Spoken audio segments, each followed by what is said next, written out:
বেশ কিছু সময় ধরে বাংলাদেশের জাতীয় সঙ্গীত নিয়ে একটা বিতর্ক শুরু হয়েছে। অনেকে দাবি করতেছে যে রবীন্দ্রনাথ ঠাকুরের রচিত আমার সোনার বাংলা এই গান স্বাধীন বাংলাদেশ বা পূর্ব বাংলার মানুষের জাতীয় সঙ্গীত হিসেবে সম্পূর্ণ বেমানান। এই দাবি শুনে বাঙ্গু প্রগতিশীলদের পিলা চমকায় গেছে। তারা গেল গেল সব গেল সর তুলছে। এক বাঙ্গু প্রগতিশীল সঞ্জিদা খাতুন তার পরলোক গমনের পর তার শেষকৃত্যে রবীন্দ্রসঙ্গীত দিয়ে সম্পন্ন করেছে। দেখেছেন কি আর কমু। এমনকি বাঙ্গু প্রগতিশীল হিসেবে নিজেকে জাহির করা কচু খেতি এককালে মোডা আজিজ আর সন্ত্রাসী হারিসের ব্যবসায়িক পার্টনার দুই সিঙ্গালা ছাগল ডাবল ড্রপ আউট ওই পর্যন্ত ঘোষণা দিছে রবীন্দ্রসঙ্গীত আমার সোনার বাংলা বাংলাদেশের লক্ষ কোটি মানুষের হৃদয়ের গান এবং এটা নাকি আমাগো ন্যাশনাল ভ্যালুজ বহন করে। হ্যাঁ, হালাই ন্যাশনাল ভ্যালুজ বুঝে। হ্যাঁ, উইমেন লাইফ খুব বুঝে ফেলিছে ন্যাশনাল ভ্যালুজ। শালা double drop out national values বাপ রে বাপ। হ্যাঁ, ডাবল ড্রপ আউটের ইতিহাস জ্ঞান এমনিতেই হাস্যকর ভাবে কম, অথচ এই ডাবল ড্রপ আউট কয়েকদিন আগে আল্লামা ইকবালের নামে ঢাকা বিশ্ববিদ্যালয়ের হল নামকরণের দাবিতে ক্ষুব্ধ হয়ে কইছিল মীর জাফরের নামেও হল করা উচিত। আল্লামা ইকবাল উপমহাদেশের মুসলমানদের মধ্যে সর্বশ্রেষ্ঠ দার্শনিক, যাকে বিংশ শতাব্দীর অন্যতম গুরুত্বপূর্ণ মুসলিম দার্শনিক হিসেবে প্রাচ্য এবং পাশ্চাত্যে উভয় জায়গাতে বিবেচনা করা হয়। ইকবাল 1938 সালে মৃত্যুবরণ করেন, 1971 সালের বাংলাদেশের স্বাধীনতা সংগ্রামের 33 বছর আগে। এমনকি ভারত ভাগ হওয়ার আগেই উনি মারা গেছেন। অথচ ইনাকে নিয়ে একচু খ্যাতি এবং বাঙ্গু প্রগতিশীলদের চুলকানির অভাব নেই। অথচ ঢাকা বিশ্ববিদ্যালয়ে ইকবালের নামে আগেও ছিল হল, যেটাকে ইসলামোফোবিক আওয়ামী বামেরা 71 সালের পর নাম পাল্টায় অন্য সব হলের সাথে ইকবাল হলের নাম পাল্টায় সার্জেন্ট জহুরুল হক হল করে। যে জহুরুল হক হল 60-এর দশকে আগরতলাতে পাকিস্তানের বিরুদ্ধে বিদ্রোহ এবং বিভিন্ন সেনানিবাসে বিডিআর বিদ্রোহের মতো গণহত্যা করার ষড়যন্ত্রে জড়িত ছিল, ইন্ডিয়ার সাথে আর কি, ইন্ডিয়ার পরিকল্পনায়। আর একটা হইল জিন্না হলের নাম পাল্টায় রাখা হয় সূর্য সেনের নামে। ইতিহাসে মীর জাফর কারা সেটা খুব স্পষ্ট। কচুক্ষেতে এবং বাঙ্গু প্রগতিশীলদের ইতিহাস নিয়ে জ্ঞান বুদ্ধি অত্যন্ত সীমিত। পলাশির যুদ্ধের পর মীর জাফর এবং তার ছেলে নাজমুদ্দৌলা, সাইফুদ্দৌলা এবং মুবারকউদ্দৌলা 50 বছর মুর্শিদাবাদে ইংরেজদের প্রোটেকশন থেকে শান শওকতের সাথে নবাবী জীবনযাপন করত, যেমনটা করতো মুজিব, হাসিনা। ধানমন্ডি এবং গণভবনে থেকে ভারতের প্রোটেকশনের ছত্রছায়। তখন নবাবের বিরুদ্ধে কেউ কিছু বললেই গর্দান যাইতো। পলাশির যুদ্ধের লেগেসি যুদ্ধের সাথে সাথেই নির্ধারিত হয় নাই, ইতিহাসে সেটা অনেক পরে নির্ধারণ করছে। আওয়ামী বাং প্রগতিশীলরা হচ্ছে ইতিহাসের আসল মীর জাফর, রায় দুর্লভ, ইয়ার লতিফ, জগৎ শেঠ। মীর জাফর পলাশির যুদ্ধের পর নিজের গদিতে বসার জন্য লর্ড ক্লাইভের সাথে দেখা করতে যায়। নিজের সাঙ্গপাঙ্গদের নিয়ে সোহরাওয়ার্দীর বডিগার্ডও একই কাম করেছিল। সোহরাওয়ার্দীর বডিগার্ড আবার নিজের অফিসে ইন্দিরা গান্ধীর ছবি ডেস্কে রাখতো। মীর জাফরও মনে হয় ক্লাইভের ছবি এভাবে নিজের দরবারে রাখতো না। এইভাবে ঢাকা বিশ্ববিদ্যালয় এবং সারা দেশে এই সমস্ত হিন্দুত্ববাদী এবং ভারতীয় চরদের নামে হলের নামকরণ করা হইল। এই সমস্ত স্থাপনার নাম পাল্টাইতে হবে। ছাত্র জনতা এবং ক্ষুদ্র ভ্রাতা ভগিনীরা নিজেরাই এটা করবে। এইবার আসি জাতীয় সঙ্গীতে আমার সোনার বাংলা গান নিয়ে। আমার সোনার বাংলা গানের ইতিহাস কি, এই গানের মানে কি, কবে, কোথায়, কোন প্রসঙ্গে এই গান কম্পোজ করা হয়েছিল, এটা জানতে হইলে আমাদের বঙ্গভঙ্গের ইতিহাস জানতে হবে। বঙ্গভঙ্গ কি? 1899 সালে লর্ড কার্জন ব্রিটিশ ভারতে ভাইসরয় হিসেবে আসেন। তখন ব্রিটিশ ভারতের প্রদেশগুলো ছিল Bengal presidency, Madras presidency, Bombay presidency, Yuktapradesh, Madhya Pradesh, Punjab. Bengal প্রেসিডেন্সির এবং সমগ্র ব্রিটিশ ইন্ডিয়ার রাজধানী ছিল সাহেবদের তৈরি করা শহর কলকাতায়, কল্লোলিনী তিলোত্তমা কলকাতা। বেঙ্গল প্রেসিডেন্সি আকারে অনেক বড় থাকায় সেটা একজন লাট সাহেবের পক্ষে শাসন করা দুরূহ ব্যাপার ছিল। 1900 সালের বেঙ্গল প্রেসিডেন্সি আকারে এত বড় ছিল, এর মধ্যে বর্তমান বাংলাদেশ, আসাম, পশ্চিমবঙ্গ, বিহার, উড়িষ্যা, ছত্তিশগড়, ঝাড়খণ্ড অন্তর্ভুক্ত ছিল। তার উপরে ছিল সেই যুগে দুর্গম যাতায়াত ব্যবস্থা। এর ফলে 1903 সালে ব্রিটিশ ভারত সরকারের সেক্রেটারি রিজলি সাহেব ভাইসরয় লর্ড কার্জনকে একটা চিঠি দেন। এতে প্রস্তাব করা হয় বেঙ্গল প্রেসিডেন্সিকে দুই ভাগে ভাগ করা, পূর্ব দিকের অংশকে পূর্ববঙ্গ এবং আসাম নামে নতুন একটা প্রদেশ তৈরি করতেন। নতুন প্রদেশের রাজধানী হবে ঢাকা শহর। লর্ড কার্জন এই প্রস্তাবে সম্মতি প্রদান করে। এর ফলে 16 অক্টোবর 1905 সালে লর্ড কার্জন নতুন প্রদেশ পূর্ববঙ্গ এবং আসামের গোড়াপত্তন করে ঢাকাকে রাজধানী করেন। এইভাবে মুঘল যুগে শায়েস্তা খান এবং শাহজাদা আজিম উসানের পর 200 বছর অতিবাহিত হয়ে ঢাকা আবার রাজধানী হিসেবে আত্মপ্রকাশ করে। মুঘল সর্দার মুর্শিদ কুলি খান শাহজাদা আজিমুসানের পর 1700 দশকের প্রথম দিকে রাজধানী ঢাকা থেকে মুর্শিদাবাদে স্থানান্তর করেন। এরপর শুরু হয় বাংলায় হিন্দুত্ববাদীদের আন্দোলন, যেটা সন্ত্রাসবাদের রূপ নেয়। কলকাতার হিন্দু বাবুরা একদম বিক্ষোভে ফেটে পড়ে। এটা নিয়ে কলকাতার ভদ্রলোক বাবুরা অসংখ্য মিছিল বক্তৃতা সমাবেশ করে গরম করে দেয় দুনিয়া। বাবুদের দুইটা সন্ত্রাসবাদী সংগঠন ছিল, একটা কলকাতা কেন্দ্রিক যুগান্তর গ্রুপ আর একটা ঢাকা কেন্দ্রিক অনুশীলন সমিতি। যুগান্তর গ্রুপের সন্ত্রাসী ক্ষুদিরাম বসু একজন সাহেব ম্যাজিস্ট্রেটকে হত্যা করার জন্য সাহেবের গাড়ি লক্ষ্য করে বোমা হামলা করে। এই সমস্ত হিন্দুত্ববাদী সন্ত্রাসীরা 21শে আগস্ট গ্রেনেড হামলার আদি জনক। ক্ষুদিরামের নিক্ষেপ করা গ্রেনেড সাহেবের গাড়ির পরিবর্তে দুইজন মেম সাহেবের গাড়িতে গিয়ে পড়ে এবং একজন ইংরেজ ব্যারিস্টারের স্ত্রী এবং কন্যাকে হত্যা করে। ইংরেজ সরকার ক্ষুদিরামকে ধরে বিচার করে ফাঁসিতে লটকায় দেয়। এইরকম নারীঘাতক হিন্দুত্ববাদী সন্ত্রাসীকে আবার বাঙ্গু সমাজে সেলিব্রেট করা হয়, তাকে নিয়ে কবিতা লেখা হয়। এমনকি আমাদের আল মাহমুদও লিখেছিল, চিনতে নাকি সোনার ছেলে ক্ষুদিরামকে চিনতে, রুদ্ধশ্বাসে প্রাণ দিল যে মুক্ত বাতাস কিনতে। কি আর কমু। আর এক বাঙ্গু প্রগতিশীল আব্দুল নূর তুষার ইতিহাস জ্ঞান দিতেছে জাতিরে। দেখেন কি লিখেছে, সে কইতেছে আমাদের দেশে কার্জন হল আছে, কিন্তু ক্ষুদিরামের নামে একটা চালাঘর নাই। ইংরেজদের দালাল নবাবদের মঞ্জিল আছে, মানে আহসান মঞ্জিল আর কি, কিন্তু প্রীতিলতার একটা ভালো ভাস্কর্য নাই। মানে আছে কিন্তু ভালো নাই, কুটি আছে। প্রীতিলতার ভাস্কর্য জানাইন তো, হ্যাঁ খারাপ ভাস্কর্যটাই কুটি আছে, একটু জানবার চাই, হ্যাঁ ব্যবস্থা করা লাগবে। আরো লিখেছে সূর্য সেন, প্রীতিলতার, ক্ষুদিরামেরা আমাদের বীর শ্রেষ্ঠদের পূর্বপুরুষ। জমিদারদের ল্যাঠাল যারা, জমিদারি চলে যাবে জন্য যারা ইংরেজদের শাসাইবে তাই অস্ত্র হাতে তুলে নিছিল, তারা নাকি আমাদের বীর শ্রেষ্ঠদের পূর্বপুরুষ। আমি যাই কই, এই প্রীতিলতা, সূর্য সেন আর ক্ষুদিরাম নিয়া বাঙ্গু প্রগতিশীলদের চুলকানিটা একটু বিস্তারিত বোঝা দরকার। ব্রিটিশদের বিরুদ্ধে হিন্দু স্বার্থের জমিদার হিন্দু স্বার্থের আন্দোলন শুরু করছিল বঙ্গভঙ্গ রদ বাতিল করার দাবিতে কয়েকটা সশস্ত্র গ্রুপ করে। এই সময় ব্রিটিশদের বিরুদ্ধে অনুশীলন, যুগান্তর এই ধরনের সশস্ত্র দলগুলির তৎপরতা বাড়তে শুরু করছিল, যারা কালী ভক্ত হিসেবে দেবী মা কালীর পূজা কইরা সশস্ত্র সংগ্রামে ঝাঁপায় পড়ত। সশস্ত্র গ্রুপগুলো যে সশস্ত্র আন্দোলনে ঝাঁপায় পড়ছিল, এইটাকে তারা কলকাতার জমিদারদের স্বার্থে লেখা ইতিহাসে স্বদেশী আন্দোলন হিসেবে গাল ভরা নাম দিছিল। আর এই সময়টাকে একটা ফাঁপা বিপ্লবী বানায় অগ্নি যুগ নামে ডাকা শুরু করছিল। কিন্তু আমাদের খেয়াল করতে হবে, ব্রিটিশ বিরোধী আন্দোলন মানে সেটা অ্যান্টি কলোনি মুভমেন্ট না। আমাদের পূর্ববঙ্গের স্বার্থের প্রশ্নে বিচার করলে অনুশীলন, যুগান্তর ধরনের সশস্ত্র গ্রুপগুলোর জন্মই হয়েছিল কায়েমি জমিদার হিন্দু স্বার্থে।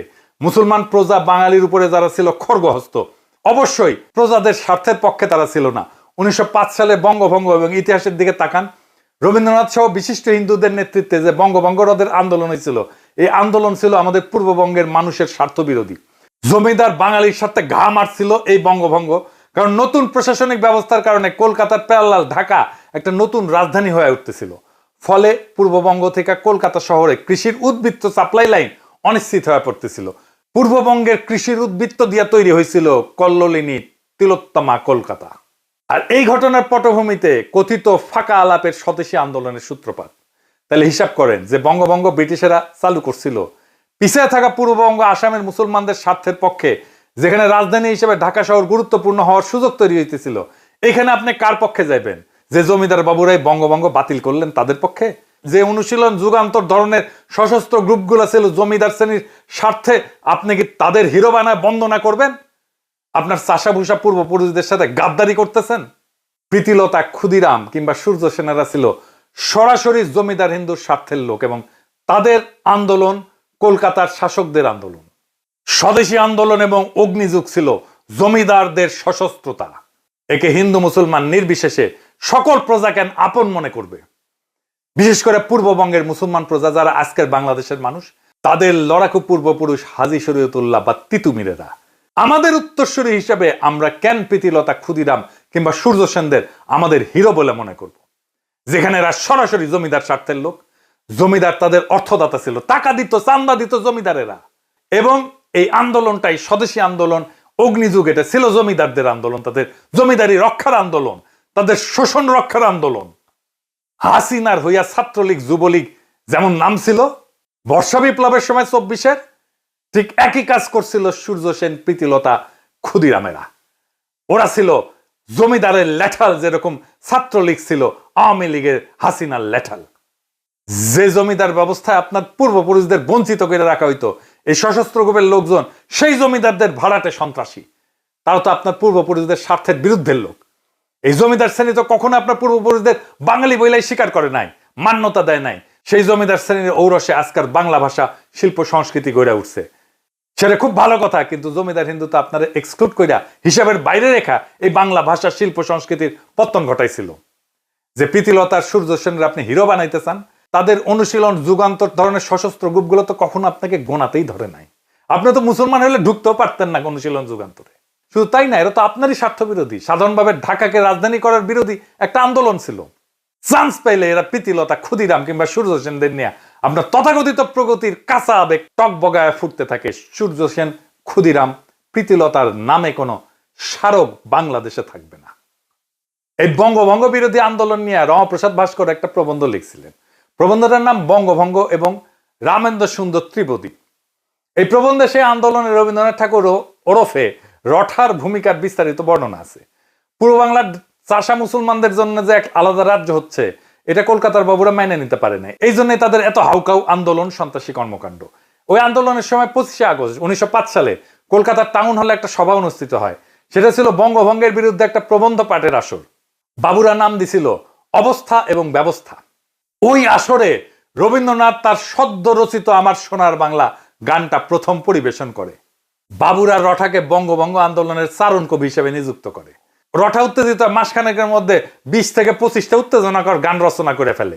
এরপর 27শে সেপ্টেম্বর রঠার সভাপতিত্বে 18/4 অক্রুর দত্ত লেনে একটা সভা অনুষ্ঠিত হয়। সেখানে রঠা সর্বপ্রথম রাখি বন্ধন প্রথা চালু করার প্রস্তাব দেন এবং এই উপলক্ষে রাখি সঙ্গীত বাংলার মাটি বাংলার জল এই গানটা রচনা করেন। বাংলার মাটি বাংলার জল, বাংলার বায়ু বাংলার ফল, পূর্ণ হোক পূর্ণ হোক পূর্ণ হোক হে ভগবান। 50,000 কণ্ঠে উচ্চারিত বন্দে মাতরম ধ্বনির মধ্যে সুরেন্দ্রনাথ বন্দ্যোপাধ্যায় সভাপতির অভিভাষণ পাঠ করেন। বাংলায় সেটা রবীন্দ্রনাথ পাঠ করেন। রবীন্দ্রনাথ তাদের মধ্যে ছিলেন এবং তার নতুন গান ওদের বাঁধন যতই শক্ত হবে ততই বাঁধন টুটবে গাইতে থাকেন। এরপর রবীন্দ্রনাথ তার আর একটা গান ধরেন, তা হইল বিধির বাঁধন কাটবে তুমি এমন শক্তিমান। এরপর 1905 সালের আশ্বিন মাসে, মানে সেপ্টেম্বর অক্টোবর সংখ্যায়, রবীন্দ্রনাথ কার্তিক সম্পাদিত বঙ্গদর্শন পত্রিকায় রঠা প্রথম আমার সোনার বাংলা গানটা পাবলিশ করেন, প্রকাশ করেন। এই বঙ্গদর্শন পত্রিকার একটা বিশাল ইতিহাস আছে। কি সেই ইতিহাস? এই পত্রিকা 1872 সালে প্রথম সম্পাদনা করে বের করে বাংলা সাহিত্যের সবচেয়ে কুখ্যাত ইসলামোফোব আর হিন্দুত্ববাদীদের গডফাদার বঙ্কিমচন্দ্র চট্টোপাধ্যায়। বঙ্কিম তার উপন্যাসগুলো এই পত্রিকায় সিরিয়াল আকারে পাবলিশ করত। এইখানে 1882 সালে ধারাবাহিকভাবে প্রকাশিত হয় বঙ্কিমের উপন্যাস আনন্দমঠ। এই আনন্দমঠে বঙ্কিম হিন্দুত্ববাদীদের জাতীয় সঙ্গীত বন্দে মাতরম প্রথম কম্পোজ করে প্রকাশ করেন। পুরা উপন্যাসের বিষয়বস্তু হচ্ছে মুসলিমদের খেদানো। পুরা পত্রিকাটা ছিল ইসলামোফোবিয়ার একটা পাত্র। এইখানে 1884 সালে বঙ্কিম আরেকটা প্রবন্ধ প্রকাশ করে বাংলার কলঙ্ক নামে। মুসলমানদের গালিগালাজ করাইছিল সেই প্রবন্ধের মূল থিম। এরকম বহু লেখা প্রকাশিত হয় এই পত্রিকাতে। পুরা কলকাতার ভদ্রলোক সমাজে এই পত্রিকা গোগ্রাসে গিলত। তাদের ওয়ার্ল্ড ভিউ প্রচার করছে এইটা। রঠা ছোটবেলাতে গোগ্রাসে সমস্ত গল্প গিলত। রঠার নিজের মুখেই শোনেন তার আত্মজীবনীতে কি লিখেছে। অবশেষে বঙ্কিমের বঙ্গদর্শন আসিয়া বাঙালির হৃদয় একেবারে লুট করিয়া লইল। একে তো তাহার জন্য মাসান্তের প্রতীক্ষা করিয়া থাকিতাম, তাহার পরে বড় দলে পড়ার শেষের অপেক্ষা করা আরো বেশি দুঃসহ হইত। এইরকম একটা কুখ্যাত ইসলামোফোব বাংলার মুসলমানকে গালিগালাজ করা পত্রিকাকেই রঠা বাইছে নিলেন আমার সোনার বাংলা গান পাবলিশ করার জন্য, প্রকাশ করার জন্য। আর রঠা এই বঙ্গদর্শন পইরা বড় হইছে, তাহলে ওর ভিতরে কি আছে সেটা বুঝে দেখেন। এই হচ্ছে কচুক্ষেতির স্বল্প জ্ঞানের ন্যাশনাল ভ্যালুস, এইটার ইতিহাস।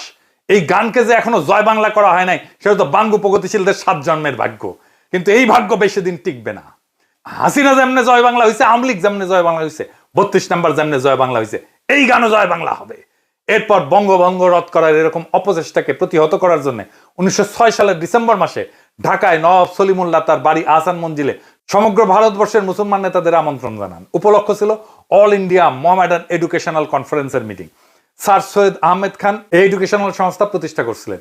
সেই মিটিংয়ে আহসান মঞ্জিলে সারা ভারতবর্ষ থেকে 3000 মুসলমান ডেলিগেট যোগদান করেন। মিটিংয়ে সভাপতিত্ব করেন উত্তরপ্রদেশের মিরাটের নবাব ভিকারুল মুলক। আজকের শাহবাগ তখন নওয়াব সলিমুল্লাহর বাগান ছিল। এইখানে নওয়াবের একটা বাগান গাড়ি ছিল এই শাহবাগে। সেই শাহবাগের বাগান বাড়িতে অনুষ্ঠিত হয় ঐতিহাসিক মিটিং।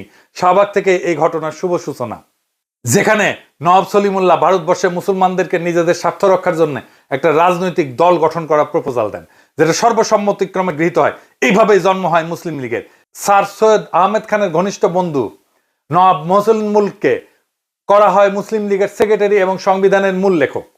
লীগের প্রথম অনারারি প্রেসিডেন্ট করা হয় ইমাম আগা খানকে। কলকাতার বাবুদের আন্দোলন আর তাদের সন্ত্রাসীদের সন্ত্রাসে অবশেষে ইংরেজ সরকার হার মানে। 1911 সালের ডিসেম্বর মাসে রাজা পঞ্চম জর্জ ভারতের দরবারে আসেন। তখন ইংরেজ সরকার সিদ্ধান্ত নেয় তারা এই বঙ্গভঙ্গকে রদ করবেন। রাজা দরবারে এই প্রক্লেমেশন জারি করেন। রঠাই আনন্দে রচনা করে ফেলেন, জনগণ মন অধিনায়ক জয় হে, ভারত ভাগ্য বিধাতা। শুনেন, এই জনগণ মন আজ ভারতের জাতীয় সঙ্গীত। জনগণ মন অধিনায়ক জয় হে, ভারত ভাগ্য বিধাতা। পাঞ্জাব সিন্ধু গুজরাট ও মারাঠা দ্রাবিড় উৎকল বন্ধ, বিন্ধ্য হিমাচল যমুনা গঙ্গা উচ্ছল জলধি তরঙ্গ। তব শুভ নাম জাগে, তব শুভ আশিস মাগে, গাহে তব জয় গাথা। এই গান গাওয়া হয়েছিল ঢাকা বিশ্ববিদ্যালয়ে।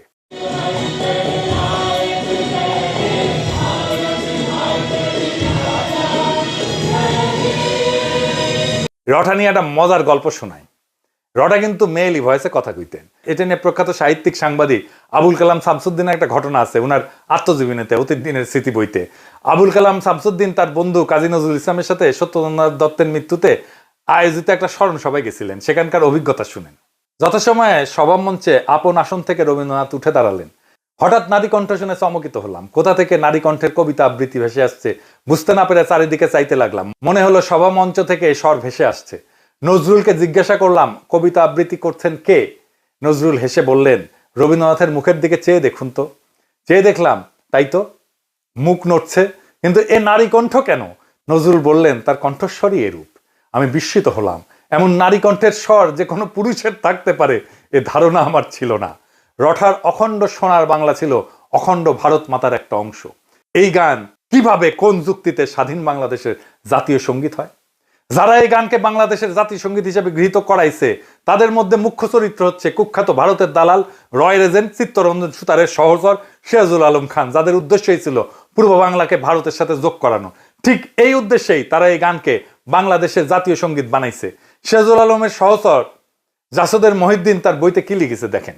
সিরাজুল আলম খান তখন কলকাতার ভবানীপুরে রাজেন্দ্র প্রাসাদ রোডের চিত্তরঞ্জন সুতারের বাড়িতে ঘুমায়। হ্যাঁ, ওর বাড়িতেই থাকতো।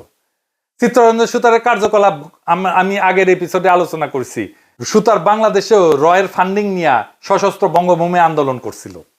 এই সুতার 71 সালে ইন্দিরা গান্ধীকে বারবার বলছিল ভারত মাতা যেন বাংলাদেশকে সম্পূর্ণভাবে নিজের সাথে যুক্ত করিয়া পশ্চিম বাংলার সাথে যোগ করিয়া রবীন্দ্রনাথের অখণ্ড সোনার বাংলা প্রতিষ্ঠা করে। জাতীয় সঙ্গীতের সিদ্ধান্ত সিরাজুল আলম খান কিভাবে নেয় সেটা এখন শুনেন। 2 মার্চ বিকালে সিরাজুল আলম খান ইকবাল হলের ক্যান্টিনে ছাত্রলীগের একদল নেতা কর্মীকে নিয়ে বসলেন। কিছু কিছু বিষয়ে দ্রুত সিদ্ধান্ত নেওয়ার দরকার ছিল। তিনি কিছু একটা বলছেন আর কেউ একজন নোট নিচ্ছেন। তিনি বললেন, জাতীয় পতাকা কেমন হবে? কয়েকজন বলল, আজ বটতলায় যেটা তোলা হয়েছে সেটাই হোক। জাতীয় সঙ্গীতের প্রসঙ্গ উঠতেই দ্বিজেন্দ্রলাল রায়ের ধনধান্যে পুষ্প ভরা গানটির প্রস্তাব এলো। কিন্তু এর দুটো সমস্যা ছিল। প্রথমত, গানটার কোথাও বাংলা বা বাংলাদেশ শব্দটি নেই। দ্বিতীয়ত, গানটার কোনো রেকর্ড পাওয়া যায় না। শেষমেশ প্রস্তাব করা হলো রবীন্দ্রনাথের আমার সোনার বাংলা, আমি তোমায় ভালোবাসি গানটিকে জাতীয় সঙ্গীত করা হোক। সিরাজুল আলম খান মাথা নাড়লেন। একজন সঙ্গে সঙ্গে নোট নিল। এরপর এলো জাতির পিতা প্রসঙ্গ। রঠা কখনোই বাঙালি জাতীয়তাবাদী ছিল না। কলকাতার কোনো হিন্দুই বাঙালি জাতীয়তাবাদী হয় না। পশ্চিম বাংলার সকল হিন্দু বুদ্ধিজীবী এলিট সবাই সর্বভারত প্যান ইন্ডিয়ান অখণ্ড হিন্দু ভারতে বিশ্বাস করত এবং করে এবং করবে। এরা সর্বদা আগাগোড়া অখণ্ড ভারত মাতার পূজারী। আগামী এপিসোডে আমি এটা নিয়ে বিস্তারিত আলোচনা করব। কাজেই মুসলমানদের স্বার্থবিরোধী সন্ত্রাসী বঙ্গভঙ্গ রদ আন্দোলনের চারণ কবি রবীন্দ্রনাথের রচনা করা আমার সোনার বাংলা গান কিভাবে বাংলাদেশের জাতীয় সঙ্গীত হয়, এই প্রশ্নটা আমাদের তুলতেই হবে। এই গান তো কারোই গাওয়া উচিত না। অতি দ্রুত গণভোট আয়োজন করে এই জাতীয় সঙ্গীতের ব্যাপারে সিদ্ধান্ত নিতে হবে।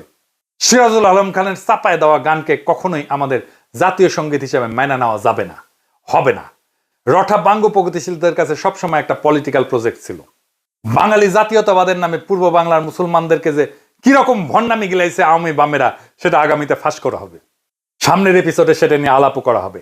আমি 100% শিওর, যদি ধরেন নকশাল বা অন্য কেউ পশ্চিম বাংলার রাজ্যকে ভারত থেকে বিচ্ছিন্ন করার দাবি তুলতো, রবীন্দ্রনাথ বেঁচে থাকলে উনি নুরুল আমিন ফজলুল কাদের চৌধুরী অথবা গোলাম আজম যেরকম অখণ্ড পাকিস্তান রক্ষার চেষ্টা করছিলেন, রঠা তার চেয়ে 10 গুণ বেশি এফোর্ট দিয়া অখণ্ড ভারতকে রক্ষা করতেন। খালি রবি না, পশ্চিম বাংলার অধিকাংশ বাঙালি ভদ্রলোক এই কাজটা করতেন। নকশালদেরকে তো ইন্ডিয়া অত্যন্ত কঠোরভাবে সামরিক শক্তি দিয়ে দমন করছে। সেটা নিয়ে পশ্চিম বাংলার বাবুরা জেনোসাইড, গণহত্যা বলে লাফায় না। এটাও অঙ্ক হিসাব প্রমাণ করে দেওয়া যাবে যে পশ্চিমবঙ্গে ভারতীয় আর্মির নকশাল দমন পাকিস্তান আর্মির অপারেশন সার্চলাইট থেকেও নির্মম ছিল। এমনকি শিখদের স্বর্ণ মন্দিরে ভারতীয় আর্মি হামলা অপারেশন ব্লু স্টার আর অপারেশন সার্চলাইট থেকেও ভয়ঙ্কর ছিল। ইন্দিরা গান্ধীর মৃত্যুর পরে যেভাবে শিখ জেনোসাইড হয়েছে, এরকম জেনোসাইড 1971 হয় নাই বাংলাদেশে। এইসব অনেকদিন আলাপ করা যাবে। বাঙ্গু প্রগতিশীলদের চিরতরে জয় বাংলা করে দেওয়া হবে। রঠার আমার সোনার বাংলা কখনোই পূর্ব বাংলার চাষাভুষাদের হৃদয়ের গান ছিল না। এটা ছিল হিন্দু জমিদারদের, কলকাতার বাবুদের শোক গাথা, যারা ঢাকাকে রাজধানী হইতে দেয়নি, যারা পূর্ব বাংলার মুসলমানকে বাঙালি মানেনি, আর রবীন্দ্রনাথকে বানাইছিল সেই আন্দোলনের চারণ কবি। এখন সেই গান আমাদের মাথায় চাপায় দেওয়া বলা হয় এটাই আমাদের জাতীয় সত্তা, এটাই আমাদের ন্যাশনাল ভ্যালুজ। কিন্তু ইতিহাস বদলায়, বাতিলের খাতা থেকে উঠে আসে নতুন সত্য। পূর্ব বাংলার চাষাভুষা মেহনতি মুসলমান যারা একদিনে গান গাইতে বাধ্য ছিল, আজ ইতিহাস আপনাকে প্রশ্ন করতেছে আপনি কার শোক গাথা গাইতেছেন আপনার জাতীয় সঙ্গীত হিসেবে। তারেক রহমান আর বিএনপিকেও বলতে হবে কেন তারা রঠার গান জাতীয় সঙ্গীত হিসেবে পাইয়া গর্বিত। গর্বটা কোথায়? বাংলাদেশের সাধারণ চাষাভুষা মুসলমানের স্বার্থভঙ্গ কি তাদের গর্ব? জাতীয় সঙ্গীত হইতে হবে সেই গান যা জন্ম নেয় মুক্তির জন্য, প্রজার হৃদয়ে শোষণের বিরুদ্ধে দাঁড়ায়। আমার সোনার বাংলা না, আমাদের চাই আমাদের নিজস্ব, আমাদের আত্মপরিচয় বহনকারী, আমাদের স্বপ্নের প্রতিধ্বনি করা গান। এই লড়াই শুধু গান বদলের না, এটা ইতিহাস পুনরুদ্ধারের লড়াই, বঙ্গভঙ্গ রদ আন্দোলনের চক্রান্ত উন্মোচনের লড়াই, বাঙ্গ প্রগতিশীলদের চাপানো ন্যাশনাল ভ্যালুজের মুখোশ ছিঁড়ে ফেলার সংগ্রাম। এখনই সময় আসছে রঠার লেখা ইতিহাসের বদলে নিজের কলমে নিজের ইতিহাস লেখার, নিজের কলমে নিজের জাতীয় সঙ্গীত লেখার, নিজের কলমে নিজের গৌরবের ইতিহাস লেখার, বাংলাদেশের ভূখণ্ডের এই জনগণের সত্যিকারের জাগরণের ইতিহাস লেখার। এইবার সময় আসছে আমার সোনার বাংলাকে বিদায় জানানোর। নতুন স্বাধীনতার পরে আসবে নতুন জাতীয় সঙ্গীত। জয় হোক চাষাভুষার, জয় হোক ইতিহাসের, জয় হোক জনগণের মুক্তির, আমাদের আবহমান লড়াইয়ের। ইনকিলাব জিন্দাবাদ।